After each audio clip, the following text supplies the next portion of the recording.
Hey guys, today I'm just going to make a short video and I'm going to talk about a technique that I love and that I learned from Greene, and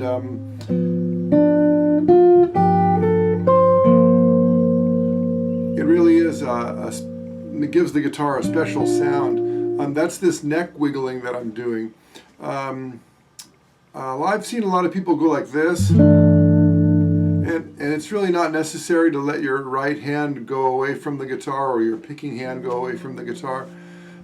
You can get the effect in a very subtle way by using the right forearm where it rests on the back of the guitar. Now this works on a bolt-on neck, Telecasters particularly good for it, Stratocasters.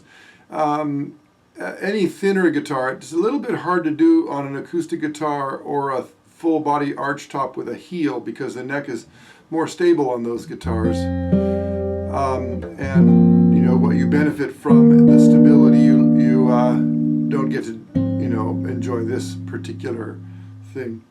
And it's a push and pull, so if you only pull you're going to create the strings going sharp. And if you only push, they're going to go flat. But if you wiggle just very gently,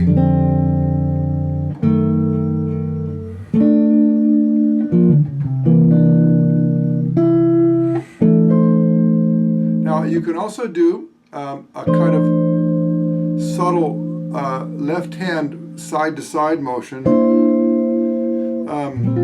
that gives you also both up and down pitch. So we're anchoring here, pushing a little bit with this hand, so it looks like when you see Ted play, sometimes it looks like he's wiggling his hand around. He's really manipulating the guitar with his forearm. The hand just moves as a result of that. And then there's a slight, but not too much, pushing and pulling with the right hand. Oh, sorry, with the left hand. Of course, the higher up you go on the guitar, the harder it is to get the neck to wiggle, and also the lower you go, the more subtly you have to do it, or you'll get a wobbly sound. It isn't very pleasant.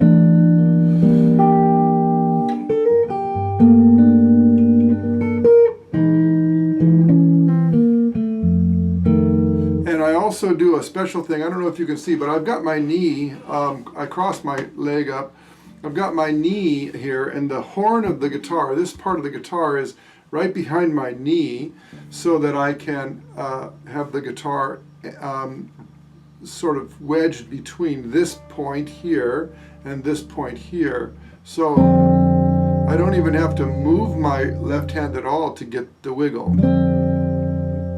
That way I'm not concentrating on wiggling with my left hand while I'm trying to grab chords and things.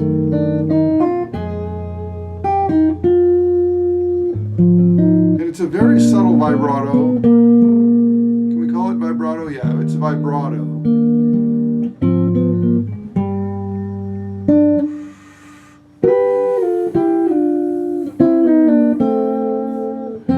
I'm just kind of playing whatever comes to mind. So that's the neck wiggle. What I noticed is if the neck is too firm, rigid, say with a rosewood fingerboard on top of a maple neck, it makes it a little bit less wiggly. If it's a quarter sawn maple, it can be a little bit firm. But my favorite, the reason I like these Telecasters with the splotchy bird's eye neck, is that wood is just ever so slightly softer and yields this beautiful wiggly vibrato. And up on top, I might do a little bit more side to side.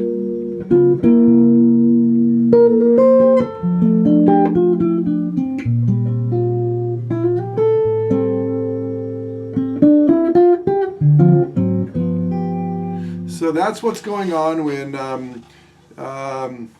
you see me wiggling, doing this sort of movement.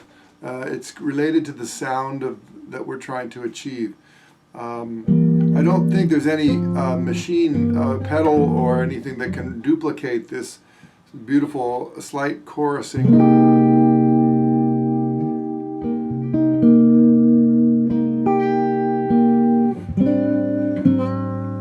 It's just something that's inherent in the instrument, especially if you put on these bells, and then you give it a wiggle. You get a little more volume.